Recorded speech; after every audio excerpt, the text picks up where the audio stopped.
From UFOs to psychic powers and government conspiracies, history is riddled with unexplained events.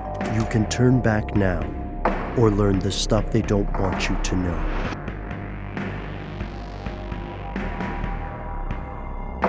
Here are the facts. The World Bank was ostensibly created to end extreme poverty and help the poorest people on the globe generate more income. In 2005, the World Bank deemed that anyone living on less than $1.25 per day should be considered in extreme poverty. There's no question that millions of people are poor across the planet, but the estimates vary widely, from as little as 600 million to 1.3 billion. Yet no matter the estimate, experts agree the numbers are declining from 1.9 billion in 1981 to 1.4 billion in 2005. The United Nations Millennium Project launched in September of 2000 with the goal of cutting the proportion of people living in extreme poverty in half. In 2015, the group reconvened, building a plan to finish the job and eliminate poverty by 2030. It's a tall order, and the rules of the game are changing. With global environmental catastrophes, increasingly sophisticated machines, and skyrocketing inequality, the world as a whole is encountering poverty in new ways.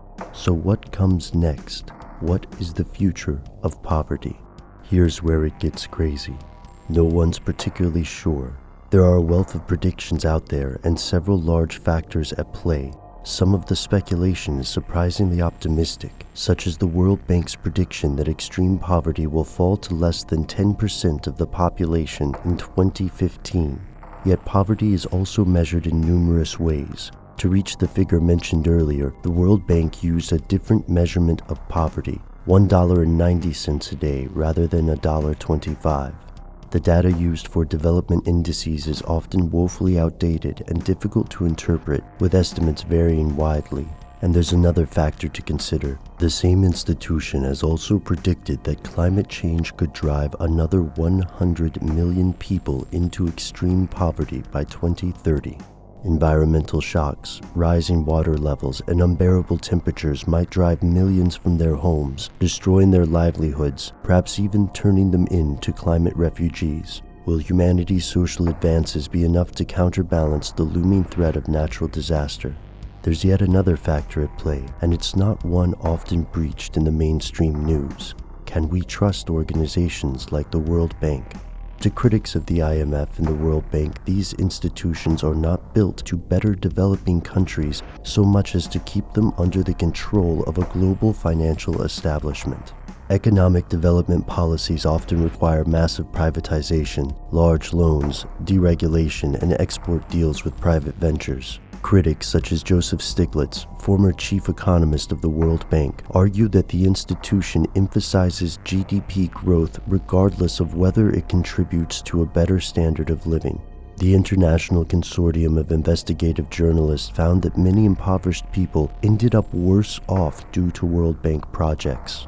Resettlement policies are of particular concern to critics, as bank-sponsored development projects can displace thousands of locals, and not always voluntarily. In its defense, the World Bank has safeguard policies in place. Critics simply don't believe the bank follows them in every case. And here, the scope of criticism varies as well. In The Globalization of Poverty and the New World Order, author Michael Chossudovsky argues that the World Bank, along with the IMF, actually does the opposite of its stated goal. Rather than reducing poverty, he argues, the World Bank enforces it. Chossudovsky believes the development programs go hand in hand with covert military and intelligence operations. The intent of the bank is not to develop, but to destabilize, control, to dominate. Chossudovsky additionally argues that the dollar and change a day metric is intentionally misleading, removed from real life. Of course, an institution of this size won't get everything correct. The World Bank is big, but global poverty is, for the moment, bigger. Advocates and representatives of the bank argue that they work assiduously and successfully to eliminate extreme poverty. But to critics, including displaced native populations, out-of-work locals, academics, and more, there's something else to the story of global poverty. And it's something the World Bank doesn't want you to know.